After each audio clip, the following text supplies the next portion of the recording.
Welcome back, ladies and gentlemen. We have some men watching. We do have some men submitting questions. And we love it. Yes. So thank you so much for watching. Welcome back to today's show. We are going to get into the signs, not necessarily red flags, but the signs that your relationship might not work long term. So here we go.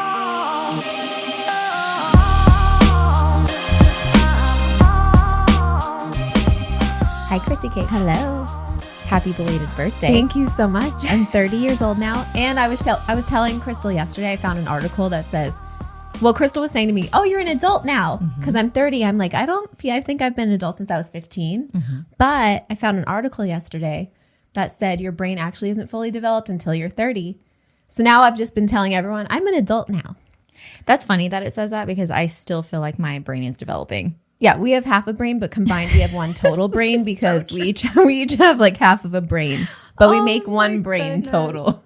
Oh, and today you should have seen us setting up this, our set today because I was stumbling over the tables. I was tripping over wires. I spilt our water all over the table, all over Chrissy's phone and the laptop, and we're back. We're a mess, but we're back. We're here. Here we are. How is before we get into today's topic, which I think is going to serve the people. I'm excited because I think I'm going to learn some things. That's my favorite though. I love when we discuss what topic we're going to talk about. I'm like, okay, this is something I'm going to learn from. Take it. Yes. Yeah. So I'm excited. So you went on a birthday trip. I went to Mexico. How was that? It was amazing. Oh, it was so good. You had so much fun. I haven't been anywhere. No, like the last year and a half. Probably longer. Yeah. So it was nice to get away. I read a book for the first time in like 2 years. What book? The Silent Patient. If I'm going to read, I don't read self-help books. Yeah. I know. I'm like, I probably should. I read like juicy. I don't think you should. Juicy thriller mystery novels. Love that. The ending, it's about, okay, what is it about? This lady kills her husband. If anybody knows me, I'm obsessed with all things like crime and murder, which I don't know if it's a good thing, but here we are. This lady murders her husband, but she's silent for the rest of her life. It's been 4 years and she hasn't spoken since she killed him. Right. So this therapist goes to work at the clinic or the psychiatric facility that she's in because she was declared mentally insane. And he's trying to figure out why she won't talk. And it's called The Silent Patient. Interesting. I read it in 2.5 days. Okay, well, we'll link that book below. Yes. Just so I was in just case we have sipping some pina fellow coladas. Crime junkies here. I just say that I'm not coining that word. That is actual. That's an actual podcast. We love crime junkies. Yes, they're amazing. Well, that's great. I'm happy you're back. Thank you. Yeah, me and the fam went to Hawaii. I know. Oh wait, and you were telling me that the baby was quacking like a duck. Oh my goodness. So Rowan, for some reason, so when he's here, our dog Astro is his role model, like teaches him a lot of bad things. But our baby will, I call it a hiss, but he tries to growl. So he goes, sorry for all of the listeners on iTunes. But in Hawaii, he made a new sound. Oh. And the whole trip to all of our friends, he'd go quack, quack, quack, quack, quack, the whole time. But as soon as we land back, he stopped. I know, I want to hear it. And he went back to his growl. Oh, yeah. No, I heard him quack once today. Did you? He was in the hallway crawling, doing his little exercises. And I heard quack, quack, just once. It was only like 3 quack, quack. And I'm like, oh my God. It's so funny. But anyways, yeah, we enjoyed our time. It was a nice getaway for both of us. I know, it worked out perfectly. Yeah, I know. We're happy to be back though. Yes, here we are. All right, we're going to get right into it. This is something I feel, most of the questions that we get in our inbox, some way, shape, or form, all goes back to, I'm in this relationship. I love this person, but I'm feeling something. Like I don't feel we're aligned. I don't know if it's going to work out between us. Or it might be a new relationship and it's like, what are some things I need to be aware of, as far as what makes a long-term relationship successful. And Chrissy and I were just talking. We were going through all of the emails and all of the beautiful questions. And one of the questions that we are going to discuss today, it's a long one. Very, very long, but very thought through. And I really, really want to honor this babe. So if you're watching, thank you so much for this submission. She lays it out clearly with things that she loves about her partner and the challenges in their relationship. And what I love about that word that she used, I love to keep things in the positive, not in this, oh, everything is so happy and no, I like keeping, because the way that we, speak and the words that we use really dictate how we feel, and it's important to call a thing, but then also make sure that it's empowering language, right? So when you're writing questions or even speaking about your relationship, see what words you're using. So what I want to honor in her is how she laid out very clearly things that she loved in the relationship and then the challenges in the relationship. And we're going to go into it. And I really suggest, if you're listening to this on iTunes or watching this on YouTube, I really want you to listen to this question all the way through. I want you to hear her points because I feel like she is a pure example of most of the relationships that email us. I think also though, in a lot of the questions that good relationships. Yeah. Because a lot of the questions that we receive, we're only hearing the negative aspects. We don't get to see the positives and the great things that the person's bringing to the relationship. Right. We only are hearing, this is what's wrong with them. Yes. So this is like a really good detailed real life example. Absolutely. It's a beautiful case study, as Chrissy loves that word. So I have to bring that back. Because I'm not the case study for the first time. Well, for now. We'll see. I know.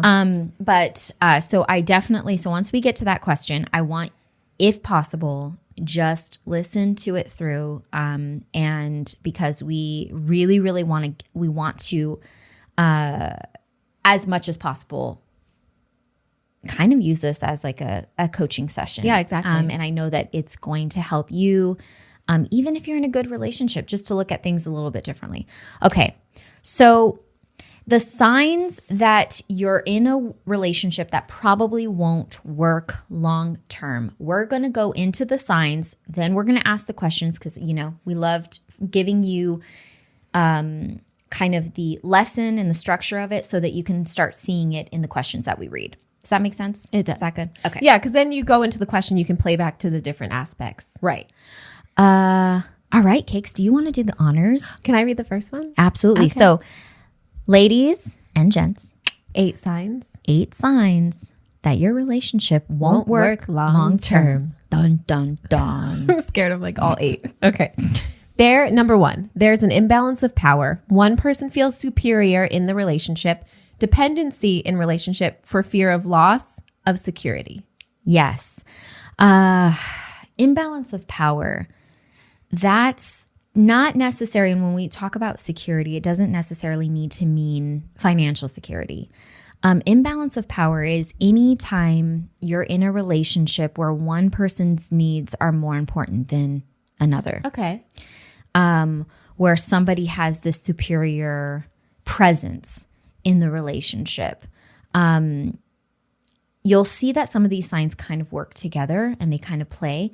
But the imbalance of power is, you would typically see something like this as an example, with one partner being the breadwinner. Mm-hmm. And that because they are the breadwinner, they have full reign over financial decisions, home life and relationship decisions.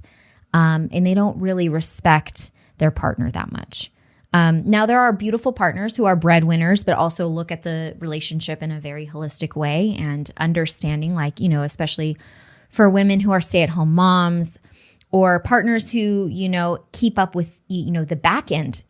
What I always say with me and Andrew, when we first started dating, we moved to Macau part-time for him to play poker. And that was kind of like our grind mode. That is when we both put in the work, and he was like frontline. I was like back end administrative, like in a way, if you had to like describe that. But everybody would see him as, oh, you're making the money, and, normally partners kind of they're like cast in a shadow. And normally partners don't, if you're not in the front line actually, making the money, they're kind of put in this, they're neglected as far as what significant role they play in the relationship. What's beautiful about Andrew is he looks at us, and we've always looked at each other as a unit, right? Yeah. So we're always working for each other and for the relationship, because that's a separate entity, and for our vision, which is another separate entity. We're both playing a role with it. And so we have our jobs. And so the imbalance of power when you're in a relationship with somebody who thinks of your role as less than. And that will build resentment in relationships. That will make you feel disempowered. It'll make you feel like you're not purposeful and you don't contribute, when most of the time you do, in your own way, and you don't have to. What I love about listening to stay-at-home moms, and now after being a mom, I'm like, that is a full-time job, and not one to just gloss over. Yeah. So what you want to make sure is that you are with a partner who has this sense of equality about the relationship and wants to looks at the relationship as a full unit, as a full team. You both are like doing what you need to do to make this ship run.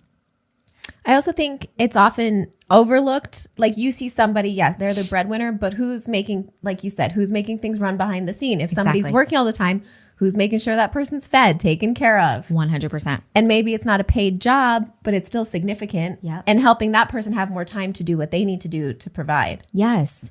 And one person feels superior, because I experienced that, I think. Because in my relationship before, if I wanted to relax and watch Gilmore Girls, I wasn't doing enough. Right. And because they wanted to always be working or always be doing something, then he felt superior to me because of that. Right. And I never felt like I could just relax. Right. When you were doing so much also for that Well, I'm doing things to help him, but I'm also working as well. Yeah. But nothing was ever enough. Right. So then it made me feel insecure. Yes. And that's a perfect example, because, it's not calling this person a bad person, right? They just have different values of life and a different way that they structure and view life. But if you're with somebody, and this is why we're going to get into the number two, ladies and gents, is conflicting values. Yes. Right? If your values don't align, you will hear me say this all night, all day, and we're going to talk about it today, and we're going to have it in a pure example form. One person is going to feel like they're not doing enough. They aren't enough. They aren't loved. They're not appreciated.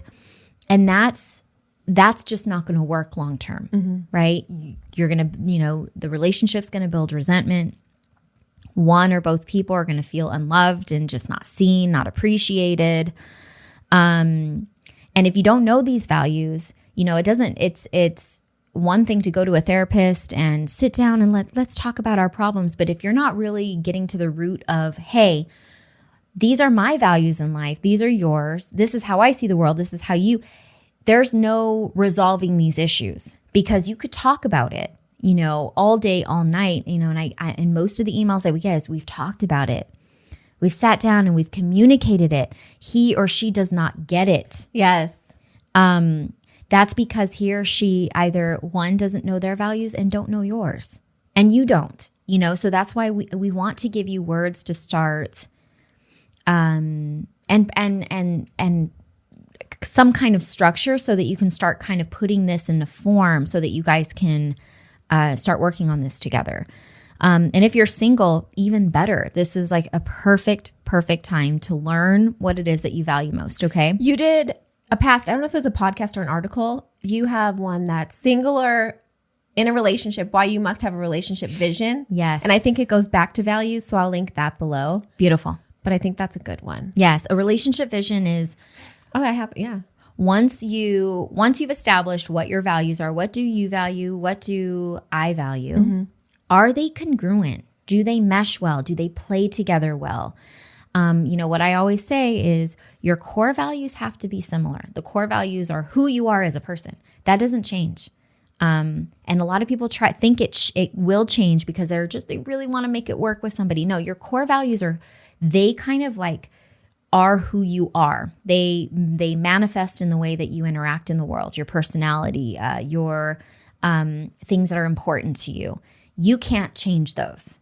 And so many relationships I see, a lot of us are trying to change that to make it work with somebody. And you will be extremely unhappy if you try to do that. Personal values, though, those kind of change.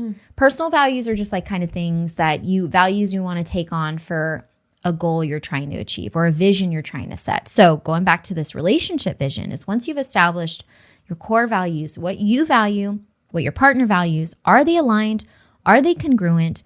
Making sure they're not conflicting because conflicting values are, for example, if Johnny values adventure, risk, travel, work and purpose, right? Nothing wrong with those values. No. Beautiful. Yeah. But Susie values security, love and connection, security, family and relationships. You're going to see that there's, there might be some conflict unless how you define those values are just kind of it's an umbrella for certain things, for different types of values that might be congruent, right? You might see that might be conflicting. And Susie might be attracted to Johnny because she's like, oh my God, that's hot. He loves adventure and a risk taker. And like, that's so hot. And it might, and Johnny values Susie because she's just so warm and connecting and he feels like home, when he's around her. But then that dies because their core values, Johnny is like, the tempo and the speed of their life. I say values dictate the speed of your life, It's kind of the tempo of your life.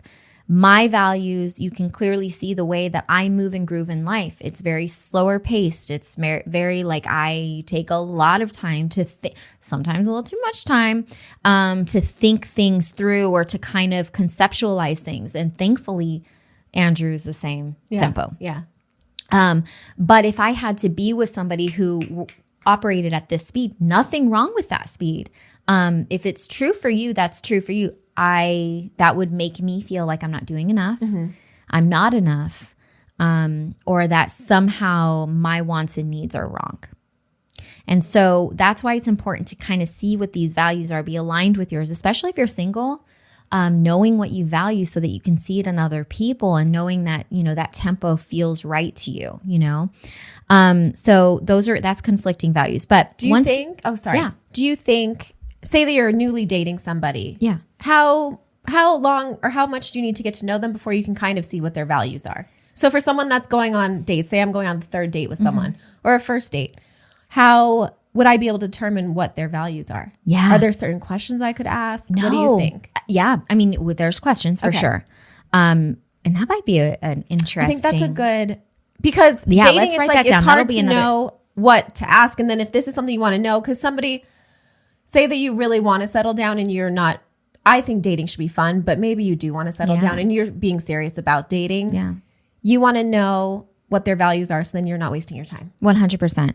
So let's do a follow-up podcast on that. If you guys are interested in that, comment below. I would love to do that. Okay, but to answer one part of that is you can also feel someone's value systems.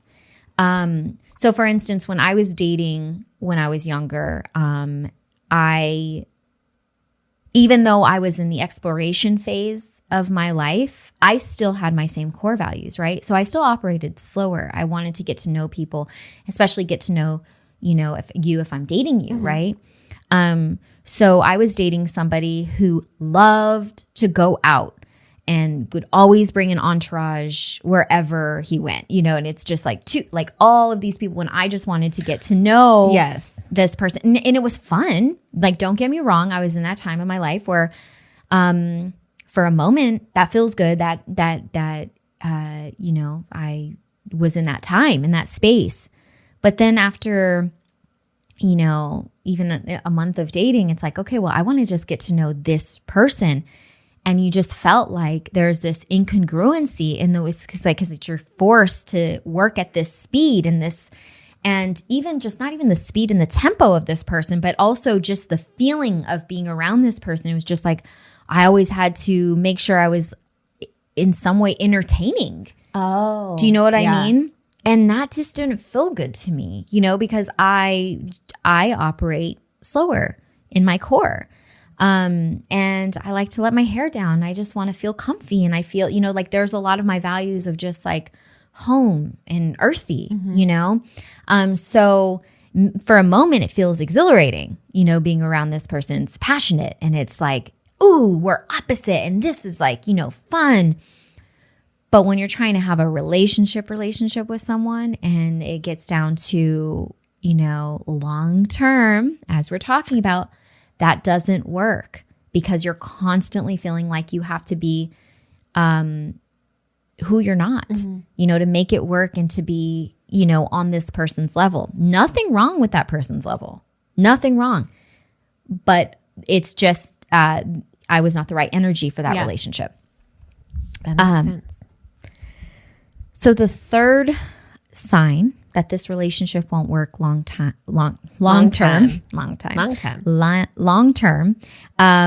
is demeaning communication styles. So toxic sarcasm, resentful jabs, consistent condescending remarks. Now, it's one thing to love to clown. I know, I love that.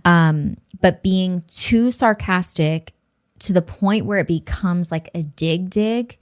And a lot of people feel, and I see a lot of relationships, and it's fun, like especially with relationships that have been together for a long time.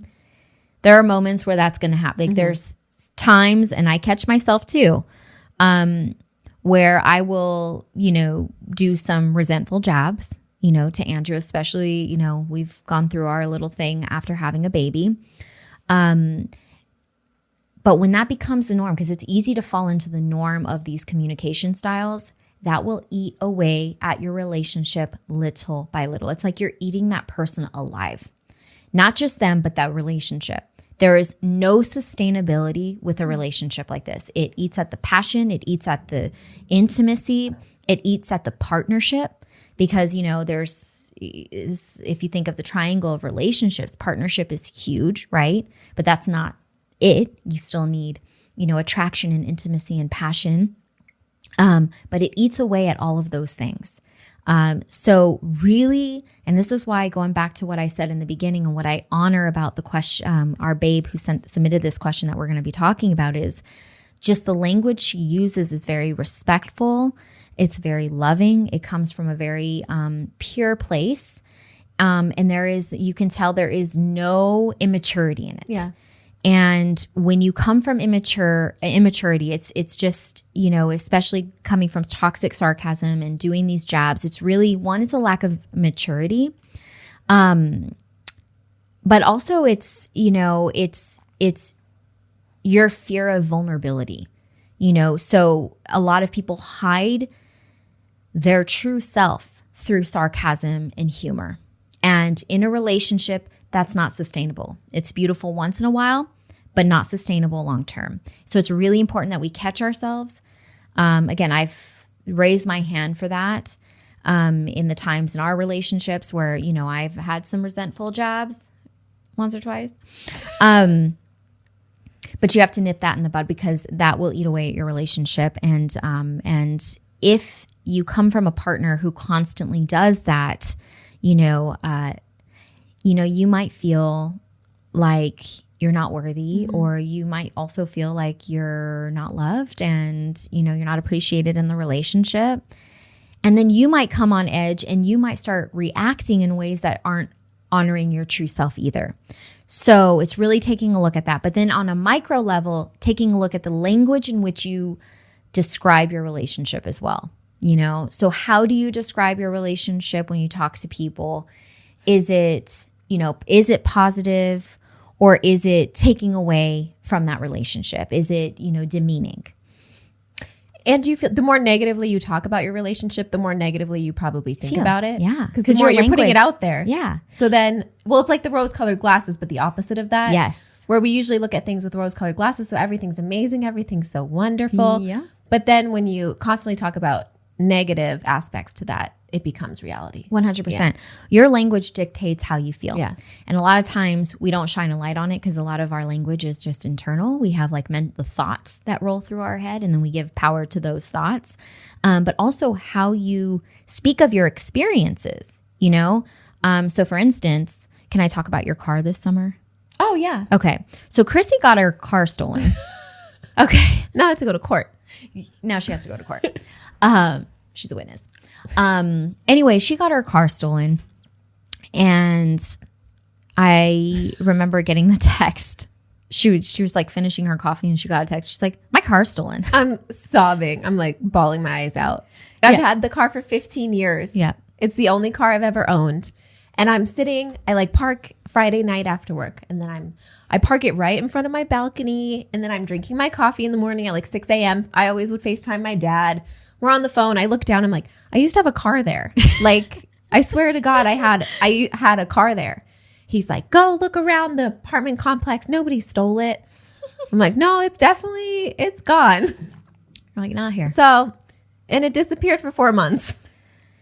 And anyway, so yeah, it disappeared for 4 months, and we're gonna get into like we'll save that because I guess you have to go to court for it. But I'm a witness. Anywho, what I remember from that is, Chrissy, she is a very much like, okay, when things happen, we can dwell on it and cry about it, which, is I did cry. okay. You have to, shit happens and you have to have that release. But she's also like, what now? Yeah. What do I need now? What do I need to do now? And you were and it's not about toxic positivity. It's not like, I'm just so like, okay, like, look at the positive. It's really just being practical. That exactly. And resourceful. Yes. And so one thing she said, okay, my car's stolen. Nothing I could do about that right now. I can cry for like an hour, but right. But I still have to get to work. I still have to do X, Y, and Z's. I have to figure out transportation. And so it's really getting into the logistics of what you need to do. It's expanding that scope of problems that we've talked about in previous episodes. It's when there's a problem, there's ways to handle it. And your language dictates that. So you can see it as this huge problem that's beyond you, right? And a lot of times we think problems are beyond us. It's like, no, you're beyond any problem that you face. Sometimes they might be big problems, but you are still way bigger than them. But language plays a huge role. So you can come to work and vent about it and be like, oh my God, I cannot believe for hours on end. I don't know if I did that. Did I do that? No, that somebody would steal my car and blah, blah, blah, and you hear, there's friends that you're like, okay, Susie, we got it, yeah. Or it's somebody stole my car, but, it is what it is. What am I supposed to do? What am I going to do? Yeah. And that curates and dictates, your life. And so being very, very mindful, I know that went off on a tangent, but being mindful of like the language and the meaning that you give, because your language dictates meaning. Meaning dictates your destiny. So really just being mindful about the language that you give your relationship, how you talk about your significant other, how you talk about yourself, obviously, but how you talk about your significant other, the relationship, because that feeds into the energy, the meaning feeds into that energy feeds into, how, if that relationship will grow or die. So the fourth sign, Chrissy, is a lack of personal interests. Yeah. So I have no hobbies. So this is really just being consumed by the relationship. Okay, so say I date someone and they are obsessed with basketball. Yeah. I don't like basketball, but I pretend I like basketball. That's a smaller. Or drop all of the things that I enjoy because I want to do everything that they like. Right. So it's more so just being consumed and addicted to the relationship. So you have no life outside. So you have no life. So you're just so consumed by this person's every desire, and you just want to be with them because you fear like you doing your own thing. You have your own fears with it, right? Whether it's trust issues in the relationship, or that you think that your partner will lose interest because you're doing your own thing. Whatever it is. That's probably the opposite. Yeah. I think it's probably the opposite. Yeah. Yeah. Your interest fuels relationships. Yeah. It fuels you. It fuels the relationship. But lack of personal interest goes, the tiny version is, you're taking on other people's interests and neglecting your own. So like you're neglecting, maybe you were into health and wellness, but then you're in a relationship, which we all like in the beginning. We're all going out to eat, and you kind of gain those 5 pounds because you're like drinking the wine, you're getting to know this person, you're having a lot of fun, which is normal. But losing yourself in a relationship is really like losing all that you're about so that you can be with this person. So it's pretty much becoming a chameleon of somebody else's desires. So if they want to try things in the relationship or want to do things and it goes against your values, but you do them anyways. Okay. Yeah. Ooh, number 5. Yeah.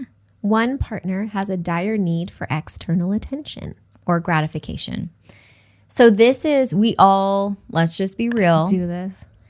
Every single one of us, if you're in a relationship, attention is huge. It's the reason why you're in the relationship, giving each other attention. This is more so, this external attention is this need for other people to see you, to be seen by other people in this way of like, I call it like this. The saint complex is like coming to me very, very strong. But really it's about your partner cares more about how other people perceive your relationship than how they make you feel in the relationship.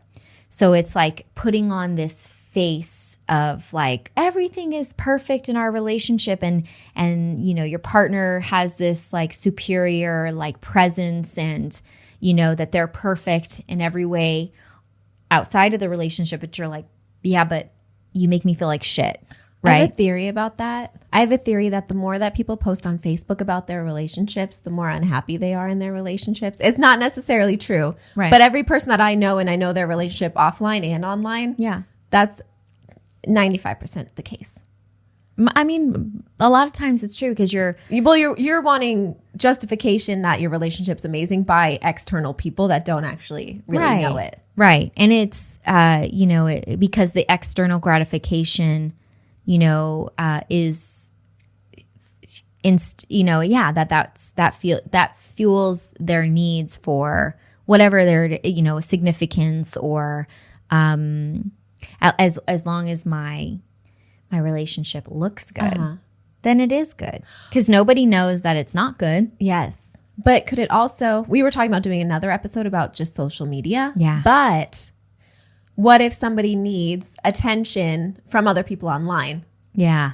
Because I think that's a big one that people deal with now. Yeah. And they're consumed by getting likes or having followers and having people DM them and tell them they're beautiful and all these things online, right, which takes away their attention in the relationship when they're so consumed with social media. 100%. And that'll eat away at your relationship, which is the reason why it won't work long term if your partner needs attention or gratification from external people. And, because there's no void you can fill. You're not in the position, and you don't have the responsibility to make someone happy. That's just not your job. And the moment you think that is your job, you're doing a disservice to you and your partner, because both of you will be unhappy. Yeah. Right? So being the fixer in a relationship and, this person needs, external gratification and attention, so I'm going to make sure that every, chance I get, I, make this person feel significant, which is beautiful, but you got a life. And also your job is not to fill someone's insecurity. Both of you have a responsibility to own yourself and to fuel the relationship. The fixers also have, we've talked about it with Zen Rose Garden, fixers in relationships are also a toxic trait. So We can go on that more on that later. But so this is for people who just need external attention. It gets in the way. It gets in the way of the relationship. Number 6 is toxic masculine or toxic feminine behavior in the relationship. This is another sign that your relationship won't work long term. And when I say toxic, there's toxic behaviors, of course. There's like, controlling or being manipulative in relationships, violence, obviously, emotional, just, being emotionally abusive, physically abusive, anything like that. But also there are traditional masculine values that might get in the way also in relationships, or traditional feminine type values that might get in the way. So if one person, and this is going to come into the question that we answer, if one person is super religious, for instance, and they have, and there's nothing wrong. I have traditional values as well, but there are, the different, how we define each value is important. But just say your partner is very religious and they have values of what a partner should be, what a woman should be, how they should act, but you value freedom, that might get in the way, right? You value freedom of expression and exploration and all of those things. Well, their traditional religious values might get in the way. And there's nothing wrong with either of those values. It's just saying that, do you see where there might be some confliction there? So when I say toxic masculine, I'm not, there are some, again, I mentioned being emotionally abusive, manipulative, those things. That's very, very toxic, and for a video for another day. But more so traditional masculine values of suppression on women, or the femme, not just women, but the femme in general, that just won't work long term. You don't watch 90 Day Fiancé. What happened? Okay. Well, no, I was thinking culturally, this is always an issue. There was, I think it was last season. I haven't watched recently, but there was one girl from Florida. She does hip hop music videos. Her ass is out. She's killing it. Yeah. She starts dating a guy in Jordan who is, I think he's Muslim. Uh-huh.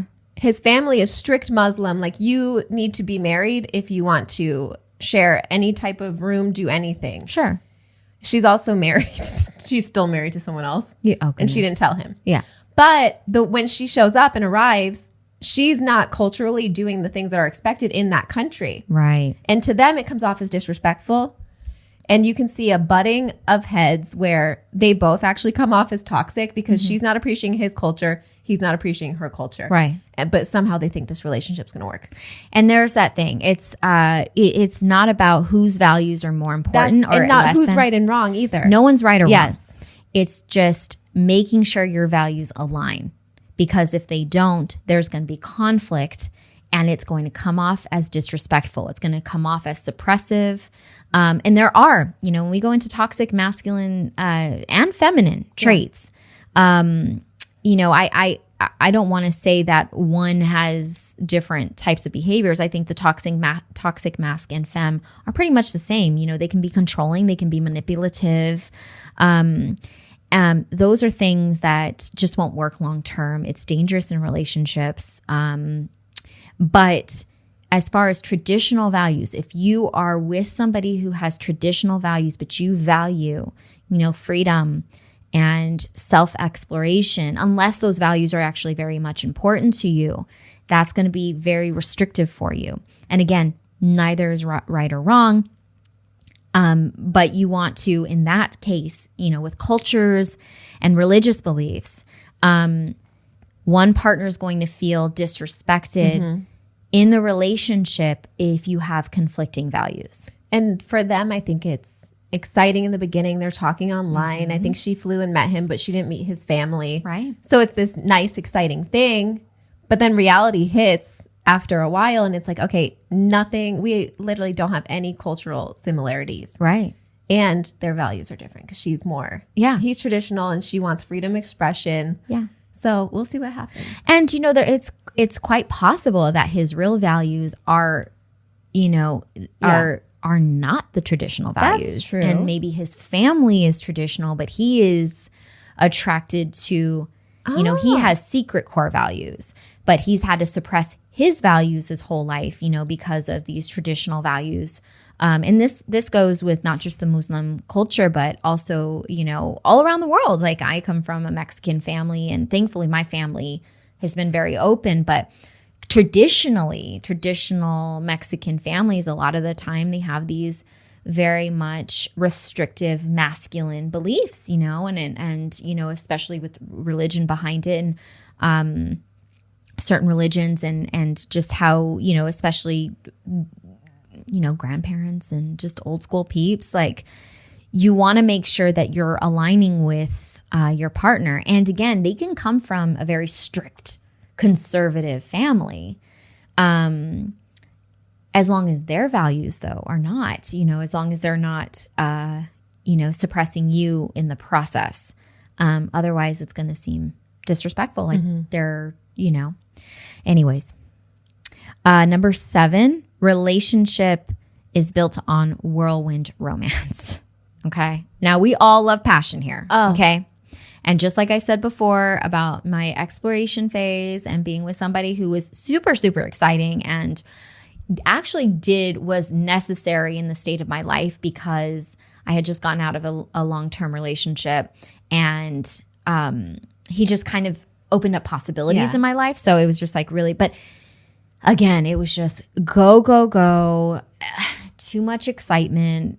I love excitement, but I also just love little to chill. doses. Like, I need little doses of excitement. Micro tiny doses. Like micro doses. Yeah.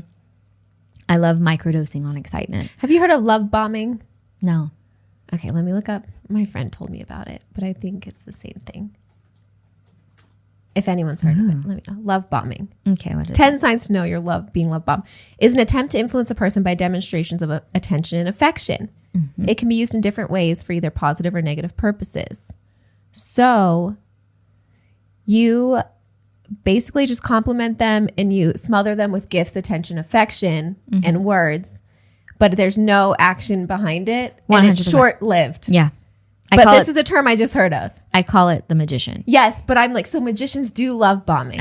Magicians are all about, so the magician to me is a masculine presence of, it's a beautiful presence. Sorry, It's exciting. It's exciting. Well, and it makes you feel so special. Yeah, but the wounded magician, or magicians who are coming from the shadow of the magician, they do not want you to see behind the curtains. They're very, very external, and magicians that live in the shadow of the magician, like this. So it's a masculine energy that I call the magician, and they're very beautiful. They bring the spice of relationships. And again, we have both masculine and feminine qualities about us and energies about us. But I call this the magician in the fact that magicians bring the charm and the excitement to relationships. So it's really, really important. Possibilities. But any person that comes from the shadow of the magician in the masculine presence doesn't want you to see behind the curtains. So they are doing all of this external stuff, to be seen by you in the way that they want to be seen by you. But yet they have this whole other world in shadow behind them that they don't want you to see. A lot of the times when they're in the wounded phase of themselves, the wounded parts of themselves, they are, they don't want you to see, what their struggles, and when you're in a relationship with them, you're going to end up seeing the flaws of a person. Like, it's just natural. You're going to see all of a person. So usually a relationship like this is short lived because they're not in the capacity of being vulnerable and opening up, in a relationship. So the love bombing is something that I would say the magician does, is making you feel like you are the queen of the world, rolling out the red carpet, expressing like the deepest, like, they say, I love you early. They want to marry you. They would see kids with you. all of these things, and you're just like wrapped up in this whirlwind romance, and you're just like, oh my God, I've never felt such passion for someone in my whole life. This person makes me feel so alive. And then they dump you. They dump you or ghost you out of and nowhere. You're just like, what? Wait a second. Mm-hmm. I thought I was wifey material. No. Hold on. So okay, sorry. I always tell my friend has great stories.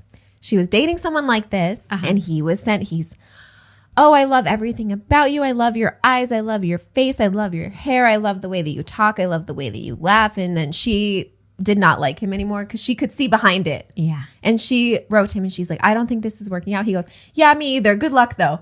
After 2 text messages previously, he had just been, I love you so much. I think you're incredible. I love everything about you. And then he's just like, yeah, I agree. Bye. Yep. Yeah. I'm like, okay, so you meant none of that. None of it. No. It's a lack of vulnerability. It's the running away from yourself, and just trying to be seen because for them it's like a drug. To be seen the way and to manipulate the way their perception, in the way that it's truly a magician magic trick.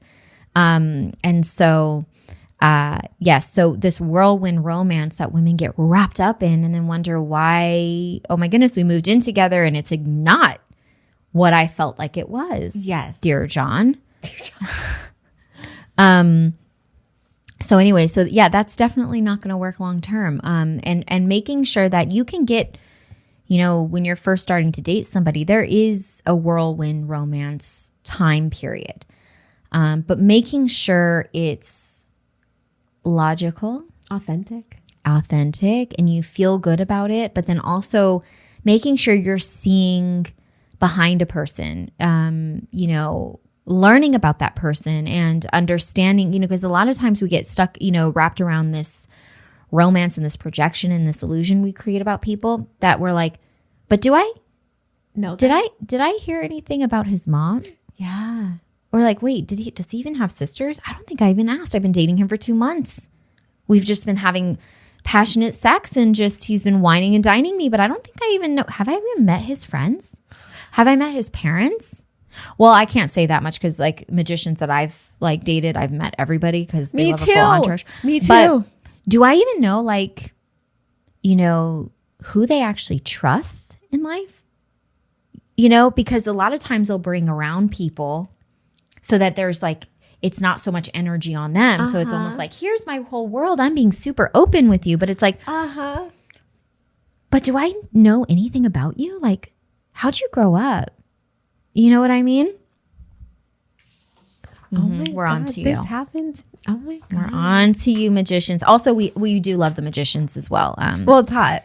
The energy of the magician. We need to talk about the archetypes of the mask and the feminine. Oh my gosh. And we'll definitely talk about this. But the magician plays a huge role in your relationships, and we can all embody different types of these energies. It's not like one or the other. It's just kind of pulling from it.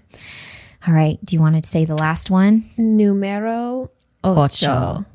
The relationship isn't practical. Does that sound boring or what? Yeah. Yeah. Like we went from whirlwind romance to it's practicality. I'm like, let's talk about a budget. Okay. Let's discuss our budget if we want to move in together. The logistics of love. I love that, actually. That's a good book name. Of love. Mm-hmm. Can you write a book called that? We're trademarking it right now. Nobody take it. But you know what? We're going to be doing a podcast episode on the logistics of love. Yes. So what I think, guys, since we are running at an hour of doing these signs, because we can talk, I'm going to break this video up into 2 vids because I really want to take this question. And so I want you to stay tuned for this question because I think it's going to truly, truly help you and really drive these signs in, but then also bring in some concepts. And it's almost like you can become kind of inside the coaching, like relationship coaching world. And if you hear the question, you'll start to see language. You'll start to see values and how they're being expressed. And then also, how they conflict maybe, and maybe looking into your own world, And so I really, again, there are people, I'm not saying, I never want to say that I'm an expert at anything, because God knows that I'm learning and I'm, very, very young. If you're listening to this on audio, both of our cameras shut off. And okay, so we're going to wrap this up. But I really want you to stay tuned to our next episode, because we're going to tell you what just happened, because we are in shock right now. And I have some weird shit to tell you guys in the next episode. And we'll see you next week.